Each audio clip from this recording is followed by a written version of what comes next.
Hello बच्चों, आज हम सीखेंगे क्वाड्रेटिक फार्मूला। क्वाड्रेटिक फार्मूला हमने पहले क्या पढ़ा था? Quadratic equation. क्वाड्रेटिक इक्वेशन हमारी क्या थी? ax square plus bx plus c equal to 0।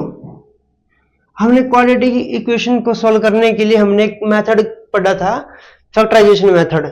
उसमें क्या होता था, हम b के दो फैक्टर करते थे, b1 और b2, और b1 प्लस b2 कितना आना चाहिए? b के इक्वल। और b1 और b2 की मल्टीप्लीकेशन कितनी आनी चाहिए? a और c के इक्वल। ये हमारा फैक्टराइजेशन मेथड था। हम इसके दो टुकड़े करके फिर हम कॉमन निकाल के इसके रूट निकाल देते थे। ठीक है, आज हम बात करेंगे क्वाड्रेटिक फार्मूला की। देखो क्वाड्रेटिक फार्मूला क्या होता है। ये क्वाड्रेटिक इक्वेशन है और इसमें क्या होना चाहिए? a not equal to 0। हमारा क्वाड्रेटिक फार्मूला क्या है? x equal to minus B plus minus B square minus 4ac by 2a। ये हमारा क्वाड्रेटिक फार्मूला है। ठीक है, ये नीचे वाला ये क्वाड्रेटिक इक्वेशन है। ठीक है, ये तो है क्वाड्रेटिक इक्वेशन और ये है हमारा क्वाड्रेटिक फार्मूला। देखो बच्चों, अब फार्मूला की बात करते हैं, आपके दिमाग में ये आएगा कि सर फार्मूले को कैसे याद करें। देखो मैथ में कभी भी फार्मूले को याद ना करें, कभी भी ना करें, कभी भी। मैंने अपनी पूरी लाइफ में कभी भी एक भी फार्मूला याद करने की कोशिश नहीं की। मैं तो करता भी हूं तो मुझे याद होता ही नहीं कभी भी, पर फिर भी मेरे बहुत सारे एग्जाम्स क्वालिफाई हैं। बोर्ड एग्जाम्स में तो मेरे 100% वाले मार्क्स हैं मैथमेटिक्स में। IIT गेट तक कई बार क्वालिफाई है मेरे। कॉम्पिटिशन्स के भी बहुत सारे पेपर मैंने क्वालिफाई किए हैं। फर्स्ट डिपार्टमेंट के ऑफिसर तक के पेपर मैंने क्वालिफाई किए हैं। पर आपको क्या, मैंने तो कभी फार्मूला याद नहीं किया। तो क्या है कि आपको कभी फार्मूला याद करने की जरूरत है ही नहीं। आप सिर्फ उस फार्मूला से रिलेटेड कुछ क्वेश्चंस की प्रैक्टिस करें। मान लीजिए यही फार्मूला है, अब यहाँ पर x निकालना है, ये इक्वेशन है, सॉल्व करते हैं। तो क्या करना है कि आप इस फार्मूला से रिलेटेड 8-10 क्वेश्चन निकालिए, 5, 7, 10, कुछ भी 10, 20, 30। ठीक है, आपको अपने आप ये फार्मूला याद हो जाएंगे। और जो एग्जाम्स में आते हैं, एग्जाम्स में बहुत टफ फार्मूला नहीं आते, एग्जाम्स में बहुत टफ फार्मूला नहीं आते। एग्जाम्स में फार्मूला बेस्ड भी क्वेश्चन आते हैं, तो बहुत छोटे से फार्मूला बेस्ड क्वेश्चन आते हैं, जो कि जनरल फार्मूले उस एग्जाम्स की तैयारी करने वाले लोग सबको पता होते हैं। बहुत ज्यादा हाईफाई नहीं आता, इतने कुछ जरूरत नहीं होती। आप कभी भी फार्मूला याद करने की कोशिश ना करें, कभी भी ना करें। देखो फार्मूले को बनाना सीख लो ना, फार्मूला कैसे बनता है। बहुत सारे फार्मूले तो आपको बनाने आ जाएंगे, और बहुत सारे फार्मूला से रिलेटेड जो इंफॉर्मेशन है ना, वो आपको फार्मूला देखते ही अपने आप ही पता चल जाएगी, अगर आप उस फार्मूला से रिलेटेड बहुत सारे क्वेश्चन निकाल लेंगे तो। देखो हमने क्वाड्रेटिक इक्वेशन सॉल्व की थी। हम पहला क्वेश्चन लेते हैं। ठीक है, ये क्या है? X square minus X minus 6 equal to 0। अब देखो इसको क्वाड्रेटिक इक्वेशन से अब कंपेयर करते हैं ना, तो a इक्वल टू क्या आ जाता है इसमें? 1, b इक्वल टू -1 और c इक्वल टू -6। ठीक है, अब हम फार्मूला इंपुट करेंगे इसको। x की वैल्यू हमारी क्या आ गई? -b, माइनस प्लस का 1 हो गया, प्लस माइनस अंदर क्या आएगा? b स्क्वायर, -1 का स्क्वायर 1, -4, a कितना 1, c कितना -6, मल्टीप्लाई करने में तो 1 -6 -6, तो ये क्या आ गया? -6 बाई में 2a, 2 कितना है और a कितना 1, ये क्या आ गया? 1 प्लस माइनस में ये 24 हो गया, -4 -6, तो ये क्या हो गया? 25/2, तो ये क्या आ गया? 1 प्लस माइनस 5/2। अब देखो ये क्या हो गया? 6/2 और -4/2, ये आ गया 3 और -2। ऐसे आपको क्या करना है, क्वाड्रेटिक इक्वेशन देखनी है, उसमें आपको ये देखना है कि a क्या है, b क्या है, c क्या है। a, b और c को पता करके आपको सिर्फ फार्मूला में पुट करना है। फार्मूला में पुट करने के बाद अपने आप बस आपको जनरल सॉल्यूशन निकालना है इसका, इसकी वैल्यू आ जाएगी। ठीक है। अब हम इसी क्वेश्चंस को उस फैक्टर मेथड से करते हैं, फैक्टराइजेशन वाले से। देखो जैसे ये क्या है, X square minus X minus 6 equal to 0 है ना।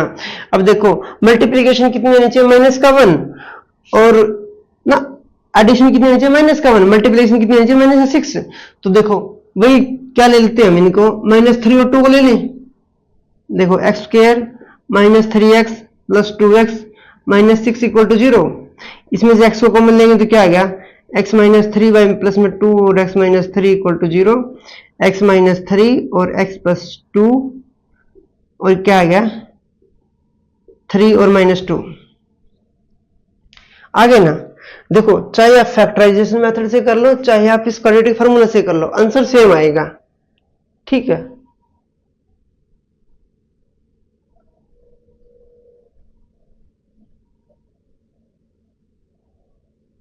अब आप एक चीज देखो यहां पर,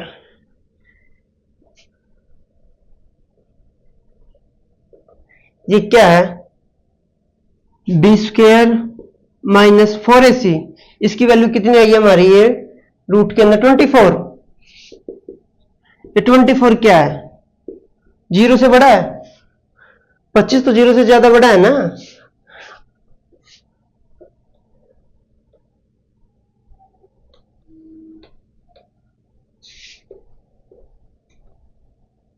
देखो 25 0 से बड़ा है, इस बी स्क्वायर माइनस 4ac को हम लिखते हैं डी, और डी का मतलब होता है डिस्क्रिमिनेंट, DISCRIMINANT। ठीक है, अब देखो इस क्वेश्चन में ना हमारा डी कितना 25 है, 25 है, 0 से बड़ा है। अगर डी 0 से बड़ा है ना तो हमारे रूट क्या आए थे, 3 और माइनस 2, दो अलग अलग रियल रूट आए थे ना। तो हम यहां पर क्या लिख सकते हैं, जैसे हम यहां लिख दें इसको, जैसे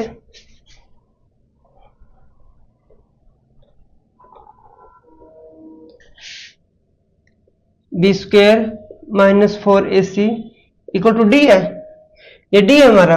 अब ये किससे ज्यादा आया था, ये 0 से बड़ा, तो क्या आए थे,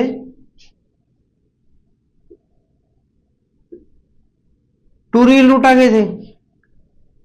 ठीक है, two distinct different different root आए थे ना, जैसे x1 x2 लिख दें हम, और x1 not equal to x2, distinct आएंगे ना। ठीक है, अब हम करते हैं सेकंड क्वेश्चन। देखो सेकंड क्वेश्चन में क्या है, X square plus 10x plus 25 equal to 0। हमारा फॉर्मूला क्या था, x equal to minus B plus minus B square minus 4ac by 2a। देखो b की वैल्यू कितनी है, a की वैल्यू कितनी है यहाँ पर 1, b की वैल्यू कितनी है 10, c की वैल्यू कितनी है 25, तो b की वैल्यू कितनी आ गई minus 10 plus minus B square कितना हो गया 100, a कितना है 1 और c कितना 25, ये कितना हो गया, रूट के अंदर 0 बन गया ना, ये कितना आ गया माइनस 10/2 माइनस 5। अब देखो माइनस 5 एक लौता सोल्यूशन आया ना अकेला, और इस इक्वेशन में कितने दो रूट आएंगे इस इक्वेशन के, तो क्या हो गया माइनस 5 टू रूट आ गए। एक्चुअली में ये क्या है, ये x प्लस 5 का होल स्क्वायर ही तो है, इसका होल स्क्वायर क्या आता है, X square plus 25 plus 10x। इसमें देखो d कितना आया हमारा 0, बी स्क्वायर माइनस 4ac कितना आया 0, बी स्क्वायर माइनस 4ac अगर हमारा 0 आया ना, d इसका मतलब क्या d इक्वल टू 0। और जब d इक्वल टू 0 आया तो क्या हुआ, हमारा एक ही रूट आया, वो भी रियल आया, तो क्या लिखेंगे हम 1 रियल रूट। इसको 2 भी लिख देते हैं ना हम, तो इसमें क्या लिख देते हैं x1 इक्वल टू x2 हो जाएगा, सेम आएगा। ठीक है, फिर हम बात करते हैं थर्ड क्वेश्चन की। देखो थर्ड क्वेश्चन में क्या है, इसमें क्या आएगा d लेस देन 0 आएगा, और जब d लेस देन 0 आएगा ना तो रूट के अंदर माइनस की वैल्यू आ जाएगी, और जब रूट के अंदर माइनस की वैल्यू आ गई ना तो फिर उसको रियल मैथमेटिक्स में सोल्व करना मुश्किल है। देखो X square plus 4 equal to 0 है। ए कितना हमारा यहाँ पर 1, बी कितना 0, सी कितना है 4।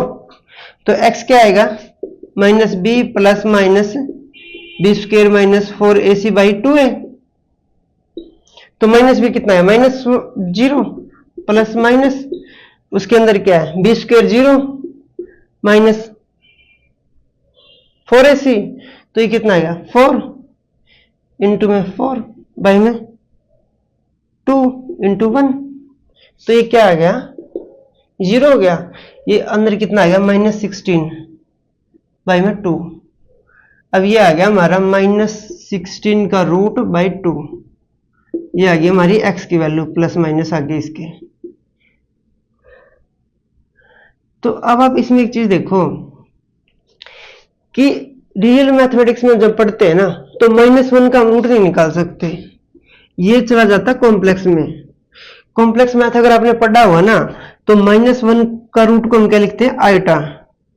अगर इस इक्वेशंस को हमें आगे सोल्व करना है ना तो रियल में तो हमें इसका कोई सॉल्यूशन है नहीं। मतलब इसका मतलब ये है कि X square plus 4 equal to 0 में कोई भी आप एक्स की वैल्यू रियल नंबर टेकोगे ना तो ये कभी भी सेटिस्फाई नहीं करेगा।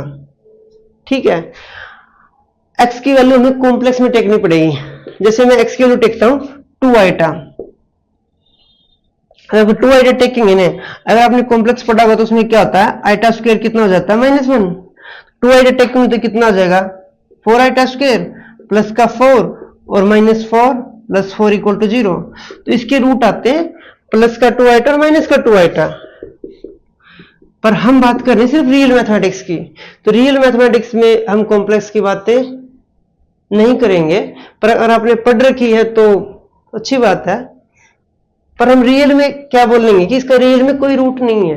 पर अगर हम बोलेंगे कॉम्प्लेक्स में बोलेंगे तो हम बोलेंगे कि इसके दो डिस्टिंक्ट रूट एग्जिस्ट करते हैं प्लस और -2 आइटा। पर अगर हम बात रियल की कर रहे हैं ना तो हमें रियल में क्या लिखना पड़ेगा, जब B square minus 4ac less than 0 है ना तो हम लिख देंगे नो रियल रूट। ठीक है, देखो ये कैसे आया था, ये -16/2 था ना। ये इसको ऐसे भी लिख सकते हैं ना -16 का रूट था 2। इसको ऐसे भी लिख दो -1 का रूट इंटू में 16/2। ये आइटा हो गया और ये क्या हो गया 4/2 2 आइटा। और बार क्या था प्लस माइनस था तो बार प्लस माइनस यहां लगा दो, सीधा का सीधा। कॉम्प्लेक्स में इसके ऐसे सॉल्यूशन आते हैं। पर अगर हम मैथ रियल पढ़ रहे हैं, हम सिर्फ रियल की बात कर रहे हैं क्योंकि कॉम्प्लेक्स मैथमेटिक्स आता है 11th क्लास में स्टार्ट होता है। 10th क्लास तक अगर आप इसको सोल्व कर रहे हैं तो आप इसको नो रियल रूट ही बोलेंगे। हाँ, इस क्वाड्रेटिक इक्वेशन को। कॉम्प्लेक्स मैथ एक अलग मैथ है।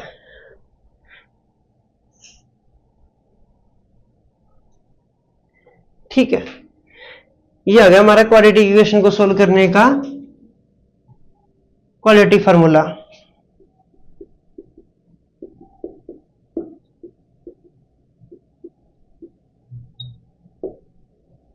इस फार्मूले को भी याद ना करें, इससे रिलेटेड 8-10 क्वेश्चन निकाल लें या फिर 10, 20, 30, 50 अपने आप ये फार्मूला आपको याद हो जाएगा। ठीक है, इसमें ये बात ध्यान रखनी है क्वाड्रेटिक इक्वेशन क्या हमारी ax square plus bx plus c equal to 0 और a नॉट इक्वल टू 0 होना चाहिए। क्योंकि a इक्वल टू 0 होगा तो हमारी इक्वेशन क्या बनेगी लीनियर बन गई, और फिर लीनियर में तो यहाँ पर -c/b अपने आप ही सोल्यूशन आ गया। ठीक है, अगले नेक्स्ट वीडियो में हम बात करेंगे कंप्लीट स्क्वायर मेथड की, कंप्लीटिंग स्क्वायर मेथड कि जिस तरह मान लीजिए कोई इक्वेशन हमने लिख दी, जिस तरह मान लीजिए इक्वेशन थी ना ये सेकंड वाली, इसमें क्या था कि ये इसके दो रूट सेम रूट आ रहे थे ना। क्या रूट आए थे इसके x प्लस 5 का होल स्क्वायर है ना ये, तो क्या हो गया x इक्वल टू -5 आ गया ना। तो जिस तरह मान लीजिए ये क्वाड्रेटिक इक्वेशन अपने आप कंप्लीट रूट हो गया, ऐसे ही हम कुछ इक्वेशंस को जैसे कंप्लीट रूट नहीं है हम इसे कंप्लीट रूट बनाने की कोशिश करेंगे। हम इस मेथड को नेक्स्ट लेक्चर में पढ़ेंगे। ठीक है। बस आप इस क्वाड्रेटिक फार्मूला को पढ़ें और इससे रिलेटेड कुछ क्वेश्चंस की प्रैक्टिस करें और ये बहुत आसान है।